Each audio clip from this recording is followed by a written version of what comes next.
Welcome to How Preschool Teachers Do It.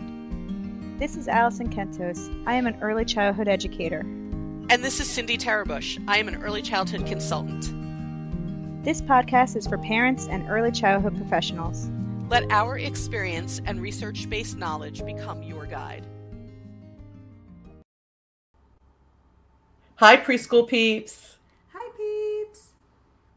If you're on YouTube with us, once again, our video looks a little different. We have been trying so hard to find the best way to record ourselves for YouTube. And you may have noticed, if you have been joining us on YouTube, that there's an episode missing because we had some technical difficulties and we don't want to run into that again. So here we are again. Here we are again, trying new software and hoping that this works out better and we won't have to skip any episodes on YouTube. If you're thinking, where is that episode? It is on podcast providers. The video was no good. It would have made you dizzy trying to follow the words and the lips that weren't matching. So we decided to not even put it up. Yeah. And if you're new to us and have no idea what I'm talking about right now, this podcast is available both on YouTube and podcast providers. And we have been trying very hard to update the things we do and use within the parameters that we have, because just like everything else in America, it can be expensive. So we do offer extra episodes and a blog on Patreon for the people who decide this podcast is important to me and I'm going to support it even just for $5 a month. Yeah. So you can go to Patreon and find us there if you feel that way. If you feel like, wow, we want to make sure that they can use the good software. That would be great. That would be great. Plus you get a lot of cool and stuff. If you're, we do have some cool stuff on there. You're right. Yeah. We do consistently put things on there. And if you're thinking, I'm brand new because someone where I live told me to listen or watch, maybe you're from one of these two places. Way to go, Cindy. Thanks. What a great segue. Thank you. I should have done radio. You really should have. I should have. Yeah. So in our top countries, right under the United States in the last 7 days is Singapore. So we want to welcome the people of Singapore. We're so glad to have you aboard. We're so glad you're listening. And please spread the word where you are. In the United States, this may be the first time this state has reached our top ratings. So is it? Yeah. So we're really, really happy that Mississippi has joined other states who have been in our top ratings. Welcome again. Please tell people to come on and listen and watch us on YouTube, whichever they prefer. That would be great. Yeah. We are going to talk today about something that I learned about while I was researching for something, but I had not heard a whole lot about related to our interactions with children and their families. I have heard a lot about cultural responsiveness. I believe we've talked about that on a prior episode. Yeah. Okay. Yeah. I've heard about cultural competence. I think we also talked about that. Mm-hmm. Yes. I learned that in order to be able to be culturally responsive and culturally competent, you first have to have a practice called cultural humility. Yes. Which, when Cindy said this to me the other day, I also have never heard of this before. So I feel like I'm learning with you this week. So there you go. Yeah. Yeah. Humility is understanding that yours isn't the only way. Mm-hmm. You're not the absolute right person. You're going to be humble about your culture and understand that it's just one of the many cultures that are functioning throughout the world. Doesn't make it ultimately right. But the question is, what kind of practice is it? There's a definitive practice behind this that I think people aren't taught. And when we talk about it, I hope you will see how you can't have any of the other cultural things done in any kind of deep way, really, unless you practice cultural humility. Here's how it works. It's a self-reflection and a self-learning about your culture. You have to think about where your beliefs come from. So what was your childhood like? What did the people say around you during your childhood? Even things like what was on TV that could have impacted our thinking about other people. Because I'm here to tell you, as somebody who watches sometimes those shows from years ago, just because I haven't seen them in so long, they say and do things that are not okay. Yeah, it can be quite wild, right? Like watching it, you're Yeah, like, wow, this is it what I grew is. up with? Okay. But My interesting husband to and I will see what sit was there saying, "You culturally can't say acceptable. that." Yeah. Yeah. Yeah, Yeah, what was it's yeah. interesting to see what was culturally acceptable back then and how far we've come in that kind of context. Like that's kind of interesting. But then other times you're like, I can't even believe that that is what was I know. acceptable back then. you So know? much of it not okay. So Yeah. much of it not okay. Yes. So you have to Yes. think about, what were the influence, what were the song lyrics, what were the TV shows, what was the prevailing attitude at the time in my neighborhood, in my family, in my school. Think about that. But you actually have to dig even deeper than that. I think when you think about cultural humility, that would stand to reason that you have to really think about where your thoughts come from. But part of that is also doing some research about the history of your culture or cultures. And you don't have just one. Right. Like for me, for example, I have a culture related to the countries my family comes from. I have a religious culture. I have the fact that I'm a woman and the fact that I'm a mother. And these are all parts of who you are. We have to look back at the history. I can give you a couple of examples of how it impacts us and our ability to be properly competent and responsive to the people who are in front of us. Mm-hmm. If you learn about your culture, and this is just one example, let's say you come from a culture where you have to admit, looking at the honest history, not necessarily the history we learned in school, but the honest history of your culture. Yes. Yes. Many of us would have to admit that there's some aspect of me that belonged to a culture that maybe oppressed other people. Mm-hmm. And if I understand that I am a member of a culture that oppressed other people, my mind will be more open to learning about what those people went through. It's Yes. about learning about the other people. If I come from a culture that over history tended to struggle with poverty, that impacted the way that the generations in my family have looked at things like the value of money. So I'll just use myself, I guess, as an example of how through history, like, things happen even within a family. Mm-hmm. I come from a family that came from Europe before the Holocaust, when there was first trouble in Europe before then, generations ago, came to the United States, lived on the Lower East Side in tenements in these tiny, small one-room apartments. And my ancestors were tailors and things like that. So Yeah. they were on the Lower East Side being tailors, trying to work hard to get their family out of there. And over the generations, my family managed to somehow do that. What Yeah. miracles took place to make that happen, I don't know. But Right. it's important for me to know that my family was once there as poor immigrants on the Lower East Side, trying to figure out this new country, Mm-hmm. its language, its customs, and figure out how to raise their families here. And they were separated from their families who were in Europe.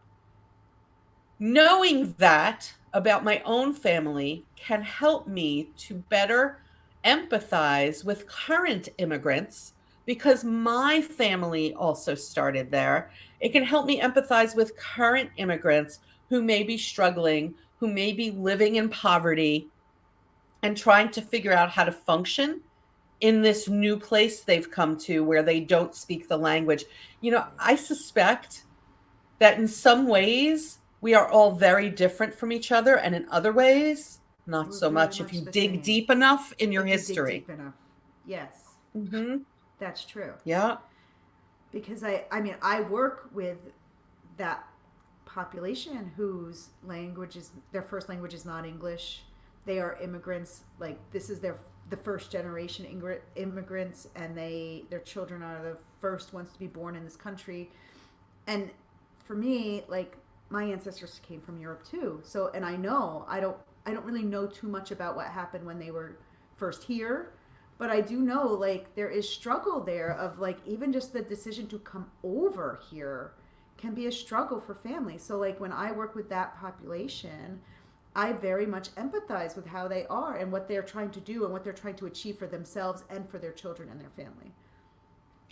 And your family, Allison, where do they originate from? My father's side is from like the Poland, Slavic kind of area, So it's yeah. Czechoslovakia, those kind of areas, Mm-hmm. like that whole region. And my mother's family is from England, and there's a section from Ireland. Okay.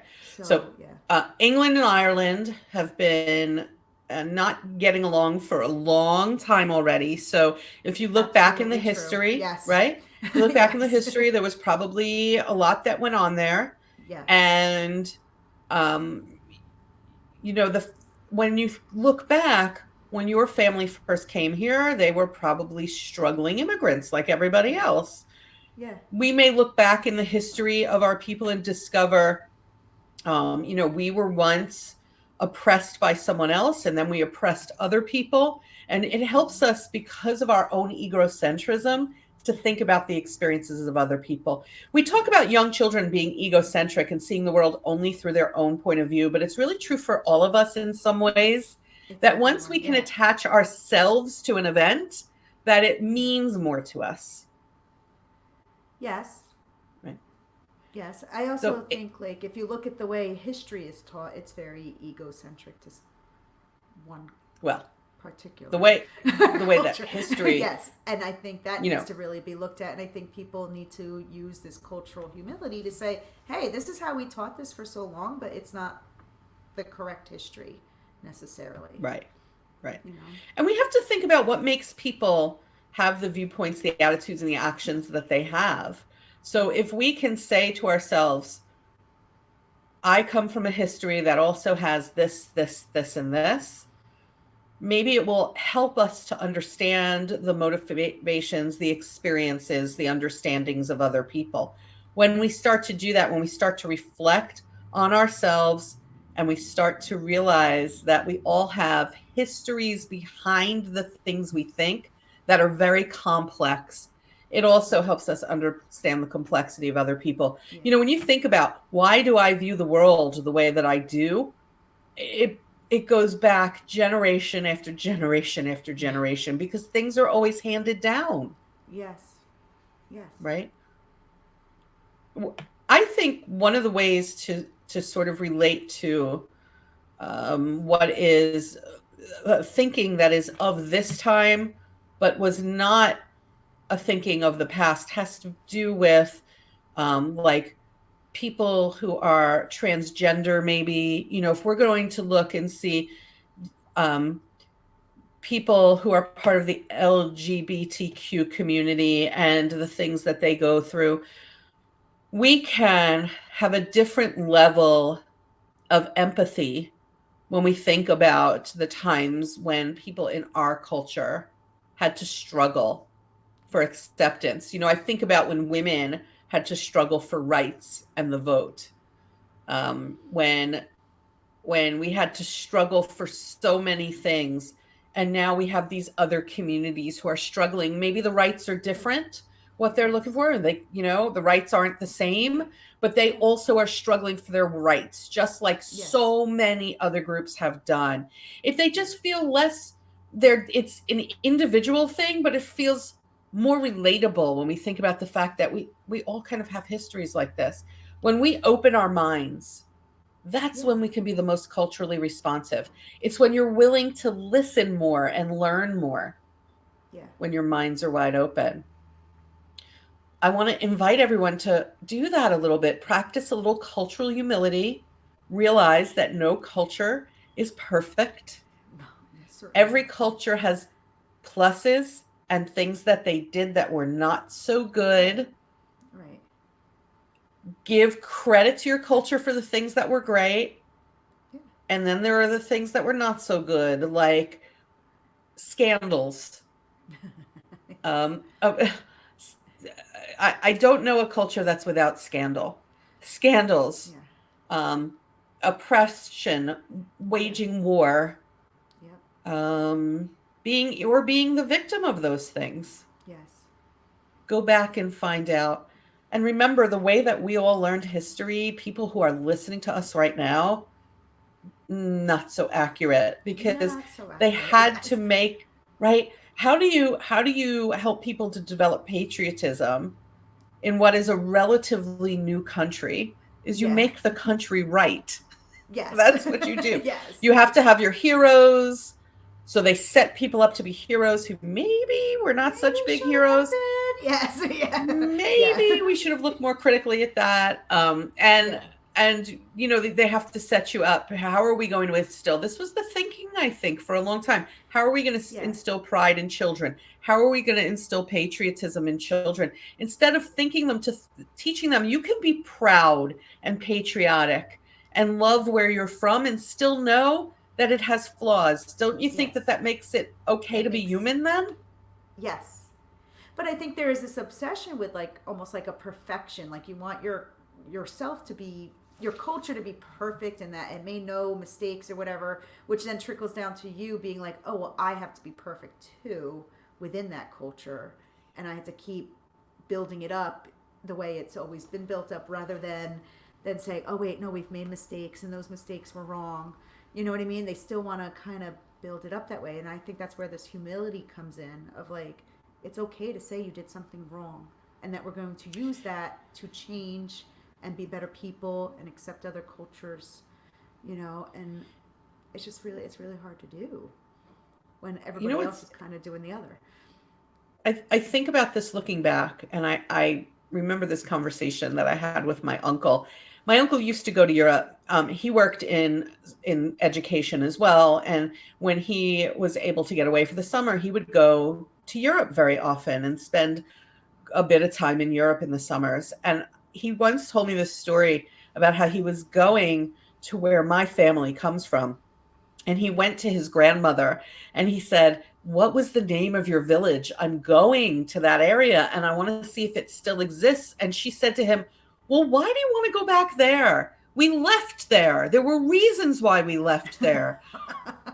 There are many of us who Okay. could have trouble tracing back Yes. beyond that generation, because there was a certain generation that was very much like, we left it behind, why would you ever want to look back? Or, we've Right. made it through the depression, why would you ever want to look back? There was a Yeah. lot of why would you ever want to look back? But the truth is, unless you look back, Back. it's harder for you to relate to other people. Right. Well, because you're shutting your whole history out.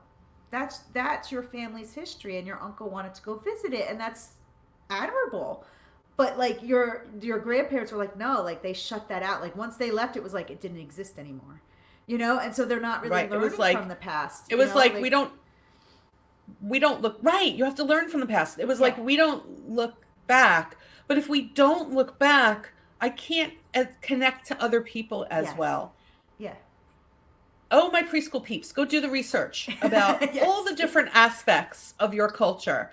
I bet you can identify a lot of different aspects, even to look back at what was the culture of being a teacher a long time ago? What was that like? And how is it different from yes, now? yeah, Go back and start to look into things, because it's by doing that we can say, okay, that must have been very hard for my ancestors. I'm sure it's right, hard for people who are going through it now. And I want to learn about it. I want to learn about what it's like to go through that. Or that must have been really great when my people went through that so many generations right, ago. And I want to learn more about that from people who are living now. I can't yeah, go back to the generations that are gone and learn about it, but I certainly can right, learn about it from the living yeah, if we just open our hearts, yeah, right? yeah, And then once we do that, you can then be even more culturally responsive than you already are. yes, And you can be more culturally competent than you already are. And if you want to know more about those, you have to look back at our right, episodes, because yeah, we do talk about it. yeah, Okay, preschool peeps, you have some homework to do, and we will catch you next time on the podcast. In the meantime, don't forget to check us out on Patreon. Go to Facebook and find our Facebook page, How Preschool Teachers Do It. Just go and find us everywhere. Our website, check us out everywhere. yeah. Bye, peeps.